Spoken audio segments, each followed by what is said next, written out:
News Talk 610 AM and 102.1 FM. KVNU. KVNU News Time is 4:05. Find Bill Walter with this news update brought to you by CBD7. Sheriff's deputies are asking for the public's help identifying a man suspected of assaulting a hiker Monday afternoon east of Franklin, Idaho. The assault was reported to have been near the Willow Flats campground. In a press release, Franklin County Sheriff David Fryer said the alleged victim went to the sheriff's office shortly after the incident. The 35-year-old woman from Utah told deputies she was hiking near the campground when a man grabbed her from behind. He tackled her to the ground where the two struggled for about a minute. The woman said she was able to get free from the suspect and ran to her vehicle. She described her assailant as being about 6 feet in height with an average build. He had longer hair, light brown or dirty blonde, that was over his ears but not yet to his shoulders. He had facial hair but not a full beard. It just appeared that he had not shaved in a few days. The woman said the alleged attacker was wearing a black shirt that had the sleeves cut off. He also had denim jeans on. She stated his appearance was very unkempt, and he also had a strong odor of alcohol on him. She estimated the incident occurred between 3:30 and 3:40 p.m. The only other person in the area that she remembered seeing was a fisherman while hiking. She remembered a vehicle in the parking lot, which she described as a fire engine red pickup with a fishing pontoon boat in the back and possibly some kayaks or canoes. She was not sure, though, if the vehicle could have belonged to her attacker or somebody else. She had no other contact with anyone in the area where the assault took place. Fryer said at this time efforts are still being made to locate the suspect. If anyone has any information about the man's identity, please contact the Franklin County Sheriff's Office. KVNU News Time is 4:07. KVNU weather tonight becoming mostly clear, low in the low 60s. And then on Friday, slight chance of showers and thunderstorms afternoon, sunny and into the lower 90s, around 92. And then sunny and hot Saturday and Sunday, each day around 96 for the high. It's been 88. It's 84 right now at KVNU.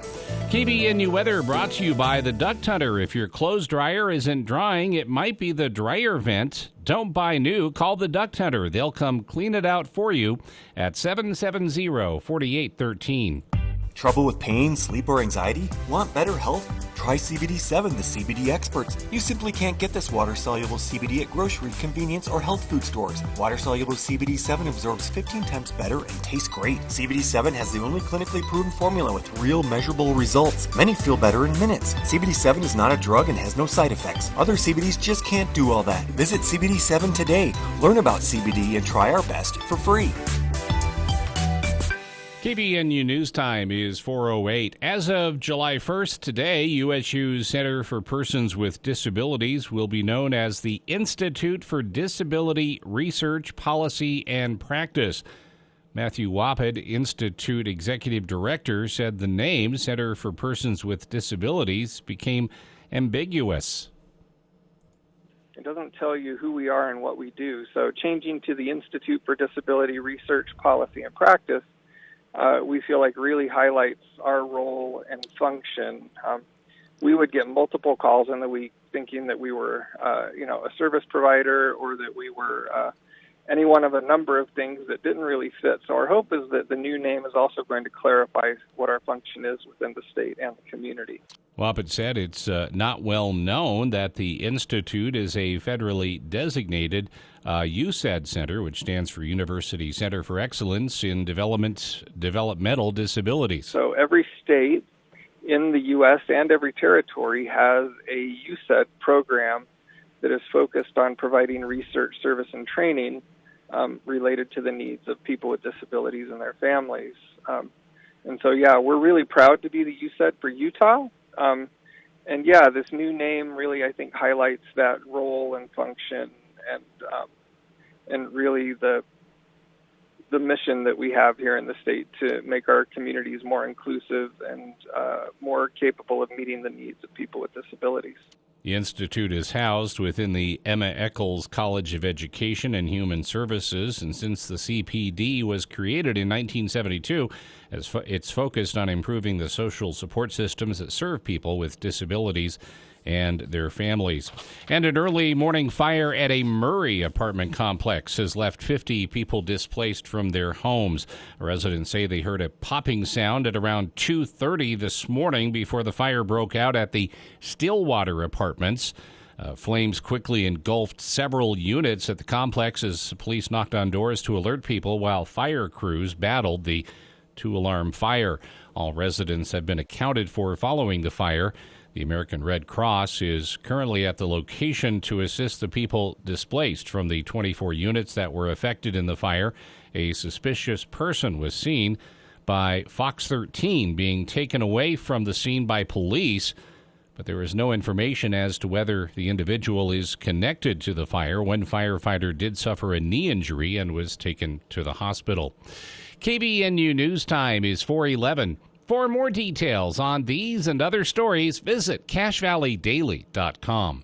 Where you find out. News Talk KVNU 610 AM and 102.1 FM. As the summer's war against weeds and pests rages on, a new bug threat starts hopping around, destroying garden plants and flowers. Luckily, you are ready for them with Logan Extermination's Perimeter Grasshopper Control. It's like a minefield for the minute menace. Good job, men. Another bug bites the dirt. Let's regroup before the next wave hits. They do what they are trained to do. Strike terror into termites, bash the bed bugs, and cook the cockroaches. Remember the brave men and women at Logan Extermination. Call 752-8450. Prices start at only $65.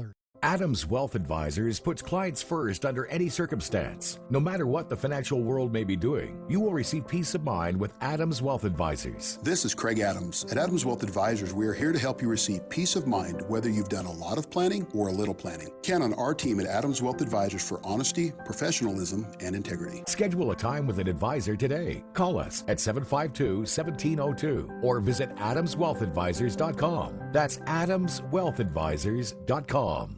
If you've lived here most of your life and never seen the sights of Logan Canyon, then this is your summer. Make plans right now to rent a side-by-side or schedule a horseback ride from Beaver Creek Lodge, the Korean warplane crash site, Ephraim's Grave, Temple Peak, the Paris Ice Caves. They all make great side-by-side rides. Gibson Lakes, Peter Sinks, even into St. Charles or Fish Haven for a raspberry shake. Beaver Creek Lodge of beautiful Logan Canyon offers side-by-side rentals or, if you prefer, horseback rides. See what you've been missing up Logan Canyon. Go to beavercreeklodge.com. Beaver Creek Lodge, small lodge, big adventure.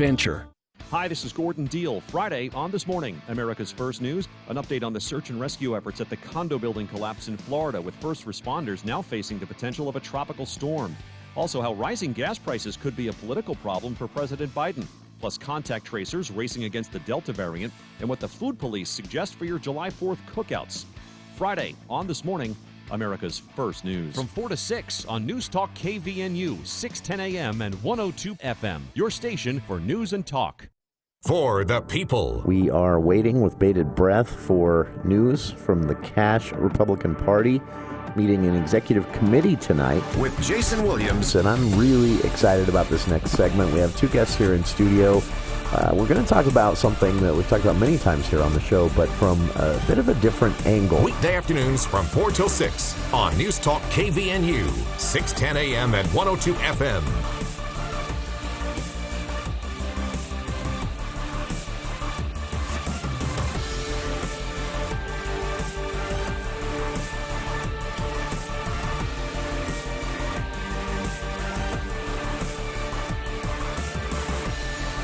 Welcome to KBNU's For the People, hour one of today's show. It is beautiful, if hot, Thursday afternoon, July 1st. Welcome to July. June just went by really fast. Coming up on the show today, we have Dr. Susan Madsen of USU's Huntsman School of Business Utah Women in Leadership Project. She'll join us in hour two to talk about the report published just today on women as they are represented in the media, specifically candidates for office, which, interestingly enough, we have another candidate for office, a second woman filing to challenge Senator Mike Lee from within the Republican Party. We now have Becky Edwards and, as of today, Allie Ism joining that race, challenging Senator Mike Lee, again, within the Republican Party for that nomination. We'll talk about that in Hour 2. Kicking things off here in Hour 1, though, every week for the last few weeks, we've been experimenting with a new segment here. It's been a hit with listeners.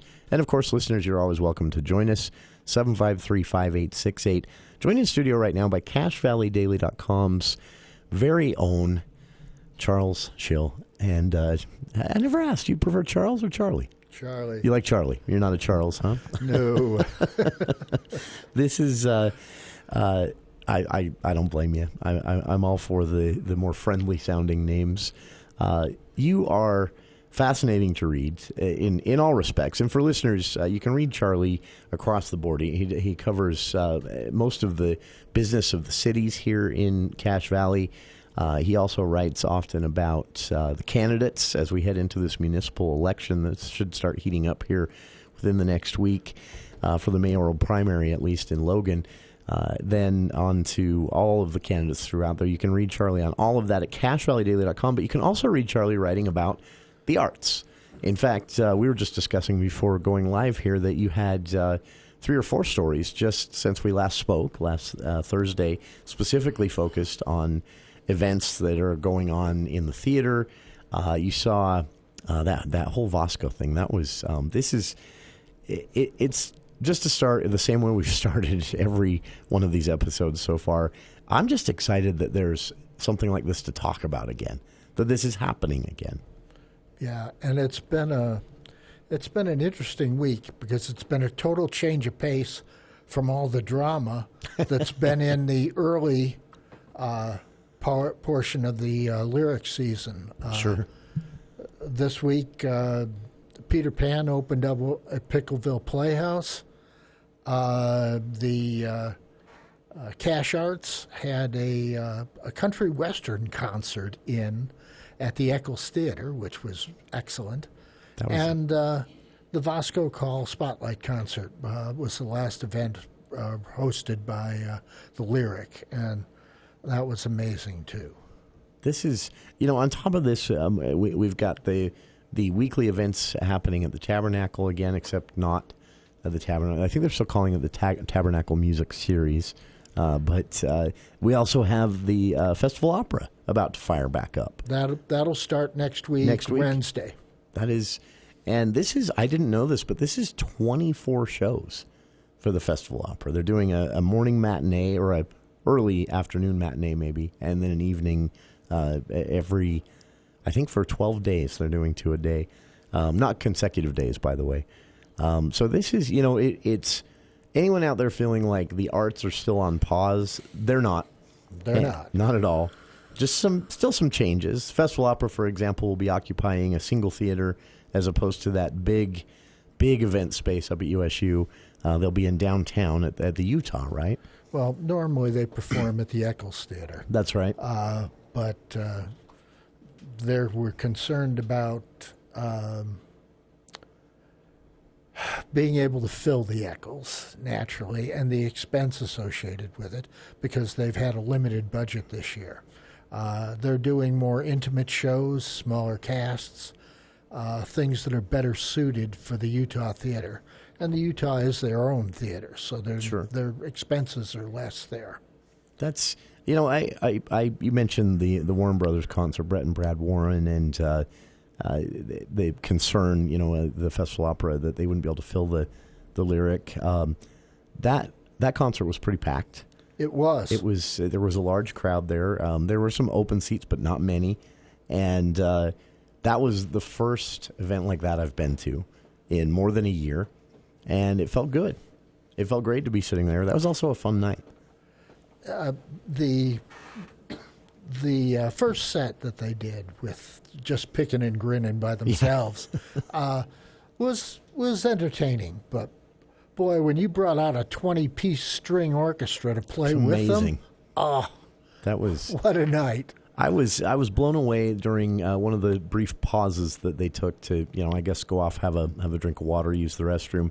They announced before they left the stage, the two brothers, for this Music City Hitmakers tour, they announced that a member of their supporting symphony was Floyd Kramer's grandson. Yes. And then he proceeded to play through the intermission a Floyd Kramer song. That was one of the highlights for me. That was just. I've always been a fan of that music. The piano. I always called it piano-based country, sort of. But yeah, it was amazing to see these big, well-known country songs performed with a nearly full orchestra section sitting behind them. That performance of Highway Don't Care with a 20-piece orchestra. Wow. It was pretty amazing to see. I'd never seen them arranged that way. And then I just thought it was great. Although I have to admit, I was a little shocked at how many people in Cache Valley know every word to Red Solo Cup, the Toby Keith song. They wrapped the show up with that. And hearing that performed with a symphony was great. But I was just kind of looking around the crowd. I'm like, wow, a lot of people know every word to this song. The funny thing is that I think that was the last hit that Toby Keith had. Yeah. It was almost like that closed out his career. Sure. And it was fascinating too to see, these two brothers the story that Wendy Hassan got up and told about how this happened, how they, were able to bring them in and this desire to focus. She didn't mention whether this was as a response to the pandemic and everything being shut down for more than a year, or if it was a plan all along and they just got delayed by a year. But she said they plan at the Lyric to return to trying to bring some of these bigger name tours and artists in. Well, there's been no way to plan in advance. Sure. 6 weeks ago, a month ago, you would never have thought that you could have sat an audience of 400 or 500 people in the Eccles, sure, with no face masks and no social distancing. You just couldn't predict that, but it's come to pass, and we're all grateful about it. Sure. And it was a lot of fun to be sitting there, to hear that crowd reaction, to hear people cheer and stand a few times. I missed that. I was reminded of how, don't get me wrong, I've enjoyed a lot of streaming services over the last year and have for a long time, but I love that you have these films that would normally be theaters only that were also premiering on HBO Max at the same time. But that night I was really aware of how much more of an experience that is to be sitting there with the audience, to hear others reacting, even if it's not the reaction you had. Sometimes they would clap at the songs that I didn't, but not clap when I would get excited. That's part of the experience, and I was really aware of that. See, you should have caught some of those random act shows that Wendy did last summer and the fall at the Eccles Theater. Some of those were just amazing shows. Things you would never, well, first of all, things that you would never have scheduled at the Eccles, simply because it's a huge venue. Sure. And you'd say, okay, this particular performance, this act, doesn't have that much attraction for a huge audience. But, given that you had to wear masks, you had practice social distancing, you could only get 400 or 500 people in the Eccles under those circumstances. Sure. And the shows she brought in kept the whole let's go out to the theater alive. That's amazing. During that period of time. That's Wendy really deserves, I think, a tip of the hat from all of us for the creativity throughout the last year. But then also just they ramped back up so fast once they, I don't know if they waited for that CDC guidance saying if you're vaccinated, go ahead and go to something like the theater. And they had stuff up and running, within weeks of that. And I hope people are taking advantage or at least taking notice of this, because it's so unique to Cache Valley to have this many options, but also to have them so soon and to have the opportunity every weekend from here through the next few months. You've got something to do, and we'll be talking about it all. Our guest again here in the studio is CacheValleyDaily.com journalist Charlie Schill, who's joining us every week here on the show at 4 o'clock on Thursdays to talk arts in Cache Valley. We'll be back to talk about what you can see in the theaters around the valley. Charlie's been out and about, and we'll hear what he has to say about some of the recent openings right after this. Pristine wilderness can still be found in the West, where creeks run freely and historic apple trees still bear fruit. Maple Creek Ranch features breathtaking canyon views and opportunities for real estate development. 2.5-acre lots are now available with adjacent wilderness areas that provide endless riding and recreational possibilities. So find your piece of paradise just 35 minutes from Logan at Maple Creek Ranch. Schedule your appointment online at maplecreekranch.net. Hello, America. Coming up on the Clay Travis and Buck Sexton Show. Open Line Friday. Going to take all your calls about the visit to the border by Trump, our big interview with him, anything on your mind in the world of politics, culture, sports, you name it. Plus, I will finally talk about Civil War sleepaway camp and why I'm so fired up about tearing down statues and monuments and the idiocy of Nancy Pelosi. It'll be the Friday edition of the Clay Travis and Buck Sexton Show. 10 to 1 on News Talk KVNU, 102 FM at 610 AM. It's a time of tremendous uncertainty for everyone, but some things haven't changed. Stomach cancer is still a leading cause of cancer death worldwide. More than 1 million people will be diagnosed this year alone, and it's vital to know your risks and learn ways to prevent it. It's also critical for cancer patients to protect themselves from all viruses. No Stomach for Cancer encourages you to listen to medical experts to understand your risks. Find out more about COVID-19 at cancer.gov and learn more about your risks for stomach cancer at nostomachforcancer.org.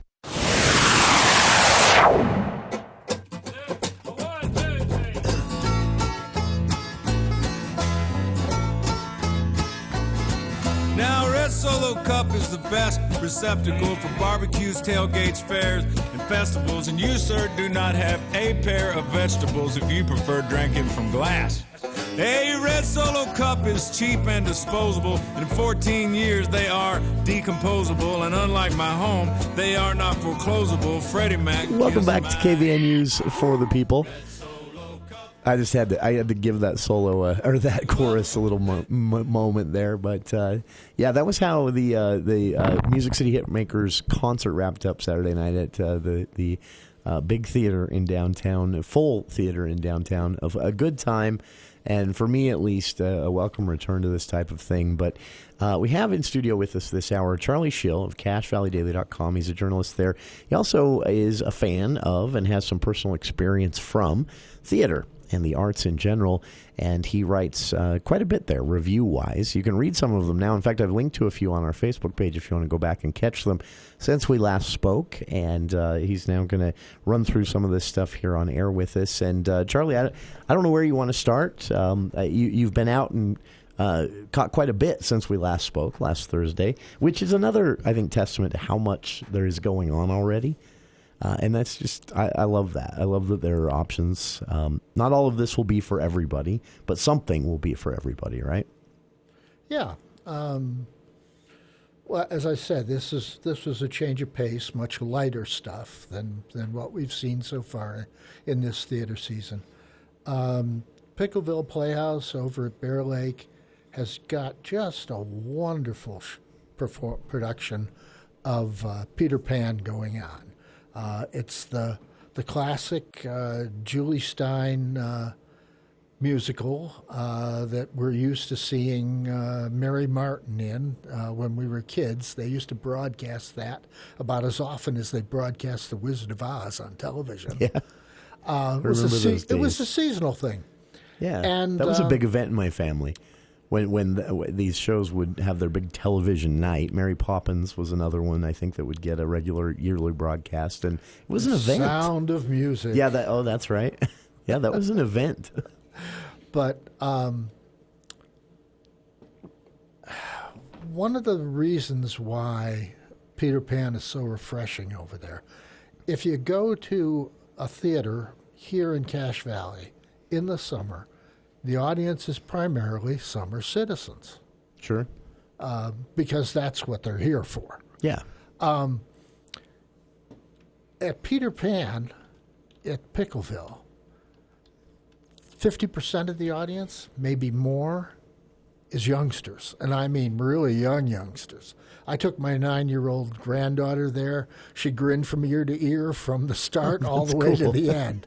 And the kids are just bouncing around, just having a ball. There's that scene where Tinkerbell has been poisoned, and Peter Pan has to get the kids to clap to save Tinkerbell. Oh, yeah. The famous scene from Catcher in the Rye, where Holden Caulfield, his life is ruined by getting forced to clap. That's right. The kids go wild about that. In that Really? scene. Yeah. That's great. And it's hard to tell at Pickleville who's having a better time. The kids in the audience, the adults in the audience who are remembering when they first saw Peter Pan, or the people on stage, because the people on stage are having a ball, and you can tell. And they're playing to those kids, and it's a great thing. It's really happy. I think I can see this being perfect for the times, for people that needed. Yeah, especially if it's maybe a first outing. Maybe you've got a family that has been laying pretty low for the last 16, 15 months, and now here's their opportunity to get out, their first event as a family, and something that's going to have everybody smiling and having a good time. I'd forgotten all about the crowd interaction with the clapping. Yeah. That is, because that's not done at every production. No. But no. I remember the first time I saw it as a kid, that was part of the event, and I thought that was so cool. This is, so now this is screening quite a bit. Pickleville has a traditionally very accessible schedule, right? Yeah. Afternoon matinees most days, and then is it 3 on the weekends? Well, what they're doing this year is they normally had their matinees in the afternoon, starting about 1 o'clock, and then there's a long layover for the performers. The show I saw was a matinee that started at 4:30 and ran till about 7, and then they start their evening show at 8 o'clock at night. Wow. It's a full day for a performer, that's for sure. That's not much of a break between between performing. I've always admired that about theater crews, actors, and all the crew that behind the scenes even. I don't think many of us. You'll hear people say, "Oh, my job's so repetitious." In a production line, maybe can get that way, but I've always thought about that. Being in these productions that run sometimes for years. And you're doing it twice a day, 6 days a week at least. But it's never the same 2 nights in a row. That's, fair enough. That's you see these. There was a show that I did over in Germany, and I totally screwed up the casting because the leading lady and the leading man utterly detested each other. Oh, no. And I didn't realize that until about 2 weeks before the show went up, when it was too late to do any changes. Oh, no. So their chemistry was just lousy on stage. And there was one night where, for some reason, a little bit of magic happened, and those 2 people fell in love on stage. Interesting. Not for real, but they just suddenly felt. But they got the performance. They felt strongly about each other, and they didn't feel that way 20 minutes after the show ended. But last scene, the leading man leans over and kisses her, which he had never done before in rehearsals or on stage. And it was magic. And because they suddenly felt that spark, the whole show worked better. It was the only night it did work better, but that is, and that's the kind of thing that can happen in live theater. Sure. That movie, that television show never changes. Watch it 1,000 times. Sure. It's always the same. Always going to play out the exact same way. But a theater production is never the same twice, really. Something always changes.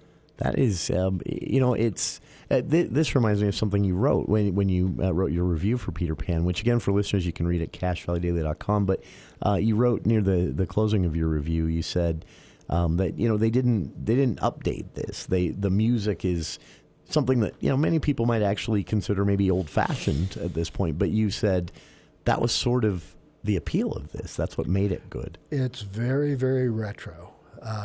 The only thing they have done, they dance around political correctness.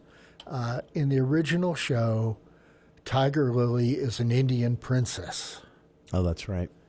And nowadays, they'd burn you at the stake if you cast anybody but a Native American, an indigenous person, in that role. That specific So role. they have changed it, costumed her different, and put a wonderful dancer in the role. And it's not clear what Tiger Lily is other than a badass.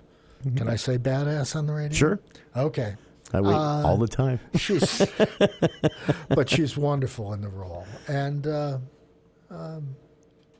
it's a good show. That is, I'm excited about this. And Pickleville has a decent lineup for the summer. Peter Pan is just one of the productions. The other is Becoming a Bona Fide Bad Guy. Charlie also wrote a bit about that, and we'll talk more about Pickleville and some other things that Charlie got out to over the weekend that you can also get out to. I should mention this as well before we go to the news. Some of the items we talked about 2 weeks on the show, some of these smaller productions happening at Utah State University and other places, they are still happening. In fact, I still have plans to get out and catch a couple of these after Charlie's recommendation, especially that LBJ one.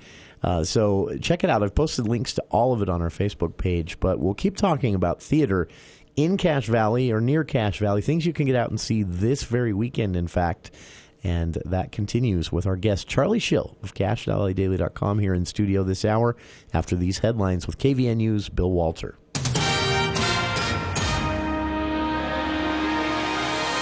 Thank you, Jason. KVNU News Time is 4:36. The news brought to you by U&I Furniture. Thursday, during his semi-regular COVID media briefing, Utah Governor Spencer Cox again presented his case that more Utahns getting vaccinated will stem the recent surge in new coronavirus cases. Let me just report again that our cases amongst unvaccinated people between May 1st and June 25th.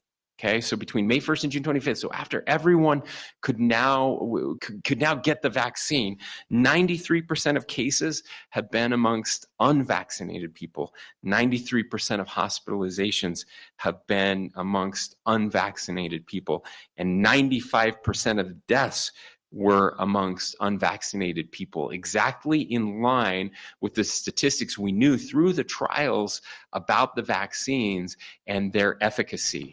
The governor said as of today, including vaccinations administered by federal agencies, 68.8% of Utahns have been vaccinated, which is very close to the state's goal of 70%. Today's report from the Utah Department of Health showed that there have been 415,679 positive coronavirus cases during the 15 months of the pandemic. That includes 540 reported since Wednesday. The daily case numbers have been well over 500 for three straight days. COVID deaths grew by 4 since Wednesday, and now 2,375 Utahns have lost their lives to the virus during the pandemic. There were 19 new positive cases in the Bear River Health District since yesterday. And all told, there have been 22,373 in northern Utah. 22,045 of that total are classified as recovered. Zion National Park officials and business owners in a nearby tourist town are still cleaning up and assessing the damage from a massive flash flood that ripped through the popular Red Rock Park, sending mud and debris onto streets. No injuries were reported. A park spokesperson says the flash floods on Tuesday hit an area in the southern portion of the park with buildings that allowed people to take shelter and avoid getting hurt by the water and hidden debris such as logs and rocks. Roads have been cleared in the park, allowing cars and park shuttles to get around. KVNU News Time is 4:39. People love shopping at U&I Furniture. They know they're going to get a great price on a quality piece of furniture. And one section of the store is Chair Heaven, where U&I has a big selection of rocker recliners, power recliners, big chairs, chairs for the petite, swivel chairs, accent chairs, lift chairs, all kinds of chairs. U&I works hard to have the inventory you're looking for. In fact, they order new furniture on almost a daily basis to keep stocked up. So if you need a sofa love, sectional, a new dining room set, stop in and see why there really is always a better buy at U&I Furniture in downtown Logan at 28 West 1st North. KVNU weather for tonight. Chance of a shower or thunderstorm this afternoon, and then mostly clear later on tonight. Low temperature in the low 60s. Then a slight chance of showers and thunderstorms in the afternoon tomorrow. Sunny, warmer around 92. And then sunny, hot on Saturday and on Sunday, around 96 each day. It's 86 degrees right now at KVNU. KVNU weather brought to you by CBD7, has the only retail formula proven effective by the National Institutes of Health. Order CBD7 online or look for the big pink CBD7 sign at 473 South Main in Logan. Learn about CBD and try their best for free. For more details on these and other stories, visit CashValleyDaily.com. Let's check Wall Street now with Edward Jones. This is Cheryl, bringing you the daily financial market report on behalf of financial advisor Jeff Olson and Edward Jones. Equities finished higher on Thursday, extending the streak to 6 consecutive positive days for the S&P 500. Global markets were mixed, with European stocks higher and Asian equities modestly lower. The energy sector led today, while technology trailed. Not much action in the bond market, with 10-year Treasury yields up slightly, but still below 1.5%. Oil prices were up notably, as commodity markets seem to be anticipating that Friday's OPEC Plus meeting will produce a smaller than expected production increase. Stocks finished the first half of the year with strong gains, and markets now have their sights on tomorrow's U.S. jobs report for a fresh take on the health of the labor market and implications for economic growth in the second half. The Dow closed up 131 points at 34,634. The Nasdaq closed up 18 points at 14,522. The S&P 500 closed up 22 points at 4,320. And the bond market 10-year Treasury yields are trading at 1.46% higher by 0.01 percentage points. In stocks of local interest, Nucor was up 0.72 to 96.65. Thermo Fisher was up 5.06 to 509.53. Wells Fargo was up 0.12 to 45.41. Walmart was down 1.70 to 139.32. Chevron was up 1.47 to 106.21. Apple was up 0.31 to 137.27. Walt Disney was up 1.49 to 177.26. Procter & Gamble was up 0.31 to 135.24. Autoliv was up 0.19 to 97.95. Northrop Grumman was up 4.19 to 367.62. Zions was up 0.96 to 53.82. R.R. Donnelley was up 0.50 to 6.78. Amazon was down 7.19 to 3,432.97. This has been today's financial market report, brought to you on behalf of Edward Jones, member SIPC, and financial advisor Jeff Olson. The American Festival Chorus and Orchestra bring to life the powerful Mozart Requiem, July 10th at 1 p.m. in the Ellen Eccles Theater.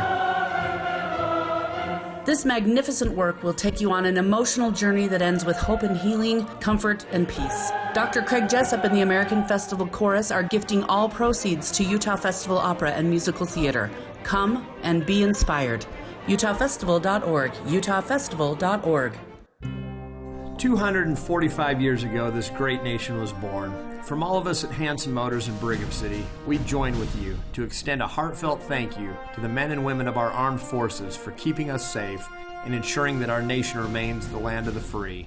As we remember our national heroes, may we renew our commitment to uphold the freedoms and unity we value so much as Americans. Happy 4th of July from Hanson Motors in Brigham City.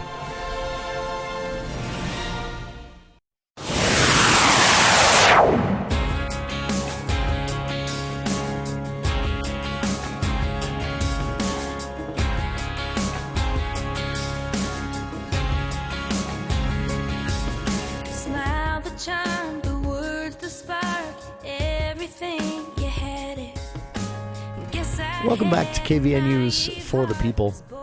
I'm Jason Williams, joined in the studio by CashValleyDaily.com's Charlie Schill. Charlie, again, a journalist at CashValleyDaily.com, and you can read his stories covering all sorts of things there on a daily basis. But Charlie is also someone with a lot of personal experience in theater, also personal experience reviewing theater, and he's doing that for us now as well. And also joining us here in the studio every week, Thursdays at 4 o'clock, to talk arts in Cache Valley. So we've covered the Music City Hitmakers, the Warren Brothers concert at the Eccles Theater last Saturday. We've talked about Peter Pan at Pickleville, which is going from now until their season ends. They also have this Becoming a Bonafide Bad Guy, which started 2 weeks ago, 1 week ago. Yeah, and that's going to run until mid-September. That'll go, okay, so that's part of the season 2. And then you also got out to I've closed the tab. I'm sorry, the Vasco event. The Vasco Call Spotlight concert that the Lyric does as a fundraiser and a tribute to Vasco Call. This is for listeners not familiar with that. What is Vasco Call?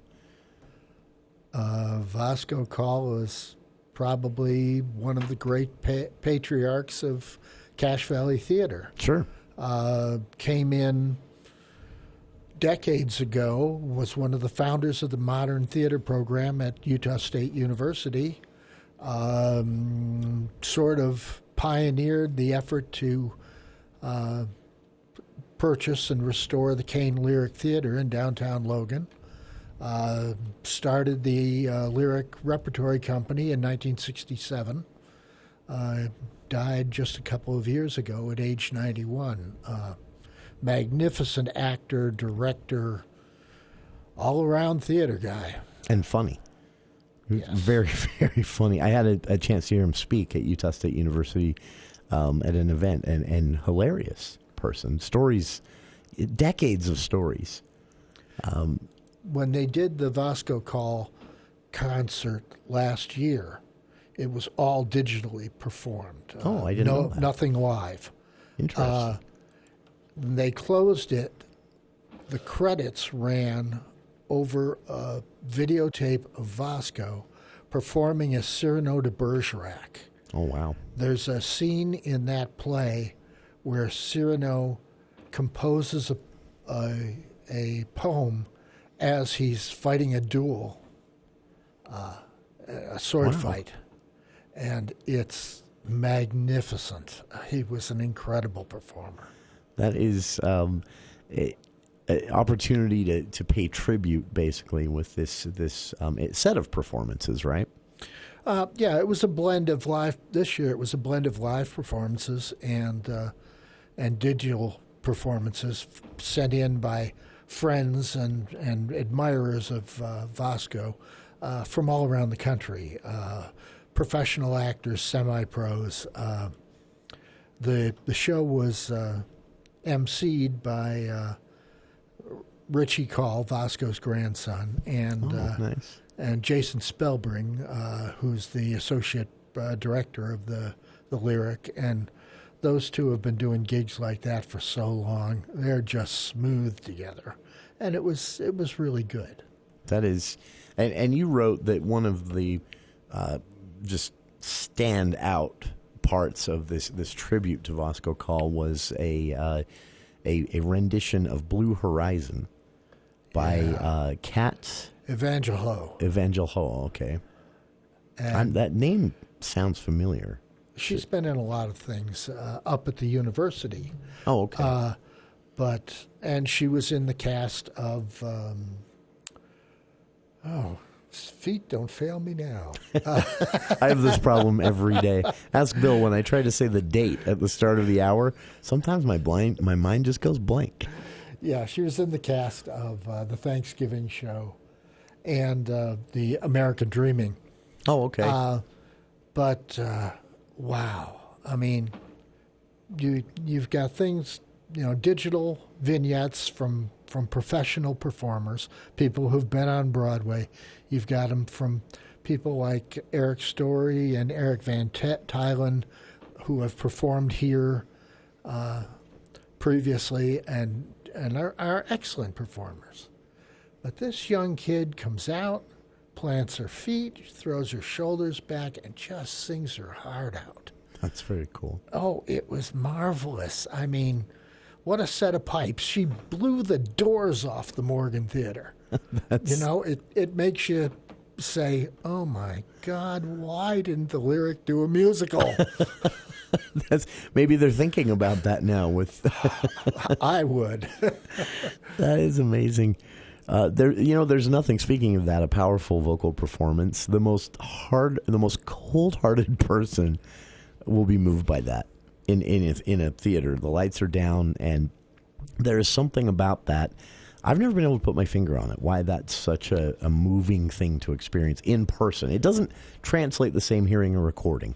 You expect that. You expect exceptional performances on tape or on a record or on television. Oh, that makes sense. When somebody comes out and it's a flesh and blood person and they blow you away, that's magic. That is, that's the fun of this, I think, too. I think all of us go in, if you are a fan of a regular goer, to performances of all kinds, all of us go in hoping for, not disappointed if it doesn't happen. If it's just good enough, we're still glad we were there. But we're all going in hoping for that knock your socks off experience that can happen anytime at the drop of a hat. And, I was thinking about this. Some of the longest run, I read an article just a few days ago about some of the longest running Broadway productions and why. And it talked a little bit about, some of this comes down to actual business. They're just business decisions that will keep something on Broadway for a long time. But other times it's because something can be seen again and again and still pack the same emotional wallop. Even if a person knows exactly what's going to happen, even if the performers change over the years, there's just something about it. I always think about Les Mis on this one. It's a good example. It's moving no matter how well you know the story or how many times you've heard it or seen it even. But there are smaller productions that can do this too. Yeah. Nice segue to the Utah Festival Opera season. Ah, yes. Their highlight, and they've got good shows, and I Do is a great old two-person show. But they're going to do the Fantastics. Longest running Broadway show ever. That's Started off Broadway, ran for years off Broadway, and then moved to Broadway and ran for more years. The composers set out to write the perfect small cast musical, and they did. Sure. And I've seen the Fantastics. I've seen it done by high school productions, and it's been great. I've seen it by the big Broadway companies, and it's been great. It translates well. It's heartfelt. If it's done right, and it's hard to do wrong, because it's a very simple show. But if it's done right, it touches you every time you see it. That's going to be fun, and that's coming up this month, right? It's part of the rotation. I think it starts on the 10th of July. That's right. It's the last show that premieres for the Festival Opera. That's right. This is a full set from the Festival Opera, starting on Wednesday the 7th with Souvenir, and then on the 9th, 33 variations. And I was wrong. The Fantastics starts on the 9th. The 9th, okay. Which is Friday night. In the afternoon, they've got the Mozart Requiem. And then on the 10th, I Do. This is going to be fun. And this is, again, in a smaller venue, but it shouldn't be hard for people to get in to this. I mean, I assume as steam picks up, as word gets out, you might see some shows fill up pretty quickly. But this is an opportunity for Cache Valley. I talked to Kendall Bates, who handles their publicity this morning, and he said the tickets are selling fast. Oh, nice. As they would in a small venue. But he said there's still good seats available. Great. This is, get out there and get them. this is an opportunity to see the Festival Opera in a way that you normally wouldn't get to, I would say a more intimate setting even. And that's all kicking off July 7th, and then most of these shows running until the 30th and 31st of July. And so a couple of different options for you to see them as well. I know they have some earlier in the day at times. I'm seeing 10 a.m., 11 here, and then, of course, the traditional 7 and 8 o'clock in the evening. So check it out. The Utah Festival Opera kicking off next week, starting July 7th with the first opener, and your opportunity to get out and see them in a bit of a different setting. 753-5868 if you'd like to join us. Charlie Schill of CacheValleyDaily.com, our guest this hour, talking theater in Cache Valley. We'll do more of that right after this. Hello, America. Coming up on the Clay Travis and Buck Sexton Show. Open Line Friday. Going to take all your calls about the visit to the border by Trump, our big interview with him, anything on your mind, the world of politics, culture, sports, you name it. Plus, I will finally talk about Civil War sleepaway camp and why I'm so fired up about tearing down statues and monuments and the idiocy of Nancy Pelosi. It'll be the Friday edition of the Clay Travis and Buck Sexton Show. 10 to 1 on News Talk KVNU, 102 FM at 610 AM. Utah is in extreme drought. Reservoirs are low and wildfire risk is dangerously high. Do your part to save water. Reduce outdoor watering and prioritize watering to focus on trees and shrubs. Check with your local provider for possible restrictions and visit slowtheflow.org. Connect. It's what we do and where we go. We connect with people at home or at work, online or in person. Everyone needs connecting. At CBTD, we are committed to helping our community connect by providing a service for you, a service that gives some the independence that they otherwise might not have. Our employees are here to connect you with the people and places that matter most through our services and through our values. Learn more at cbtdbus.org. This is Sweetwater Window Cleaning. Now that summer is here, you can reclaim your view back from all that built-up dirt and grime on your windows, letting in light that brightens up the way you feel and makes the whole house seem cleaner. Call us now for the very best results and high-definition views. Mention this ad and we'll remove hard water for free. Sweetwater Window Cleaning, 3636543, 3636543.